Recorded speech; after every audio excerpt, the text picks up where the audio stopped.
Hi everyone, অনেকদিন পর কিন্তু আজকে আমরা ডেলি ব্লগ নিয়ে এসেছি। তো সকাল সকালে বসে পড়েছি মকর সংক্রান্তির পরের দিন, মানে বুঝতে পারছো পিঠে তো খাওয়া হবেই।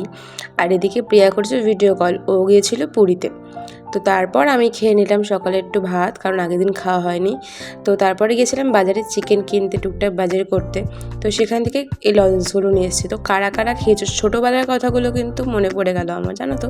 বাট ছোটোবেলায় কিন্তু এগুলোর টেস্ট ভীষণ ভালো ছিল। বাট এই সবুজ কালার এটা না, এটা খেতে বেশ ভালো লাগছিলো আমার। তো ছোটোবেলায় এগুলো দেখলে বেশ ভালো লাগে।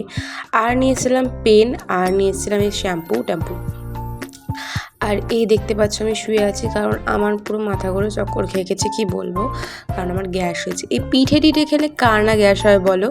তো এখনও বেশ পিঠটা আমার ব্যথা করছে, গ্যাস হয়েছে। তার জন্য কি করব, মাকে বলবো না, তাহলে আমার মা আমাকে আরও বকাঝকা করবে। এমনিতে এইটুকুই বকা দিয়েছে। তো তার মধ্যে দেখো আমি আবার খেয়ে নিয়েছি চিকেন কষাটা যে এত ভালো হয়েছিল, মা রান্না করেছিল। তো এখন খাবো, খেয়ে দিয়ে একটু মাংসটাও চেক করতে রেখে এসেছি। মা গেল মায়ের কাজ করবে, আর এদিকে আমি খাচ্ছিলাম দাঁড়িয়ে।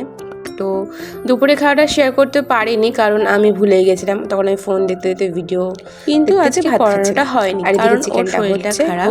আর ওকে দুটো টফি দিয়েই আমি চলে যাবো পরে।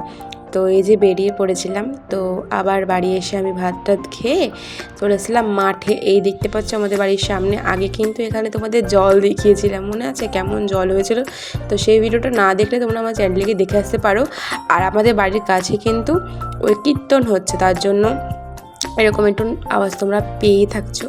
তো দেখতে থাকো। আর একটু বসেছিলাম। আর এই যে মিষ্টি থাকলে তো এত হাসাহাসি হয়, এত দুষ্টুমি করে, তো এখানে কেটে যায়। তো তারপর এই যে আবার সন্ধ্যাবেলা পিঠে চলে এসেছে, দেখতে পাচ্ছ এখানে রয়েছে ভাজা পিঠে, পাটিসাপটা, দুধে ভেজানো এই সাজের পিঠেগুলো। আর এদিকে ছিল পায়েস, যেটা আমার পাশে বাড়ি ঠাম্মা দিয়ে গেছিলো।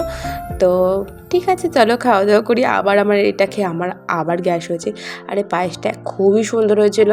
আর দেখতে পাচ্ছ টেক্সচারটা আমার তো ভীষণ ভালো লেগেছিলো। তো তার আগে রিজু পড়তে এসেছিলো, তো ভাইকেও পড়িয়ে নিয়েছি, পড়িয়ে টড়িয়ে আজকের ব্লগটা আর বেশি বড় করলাম না, কালকে আবার দেখা।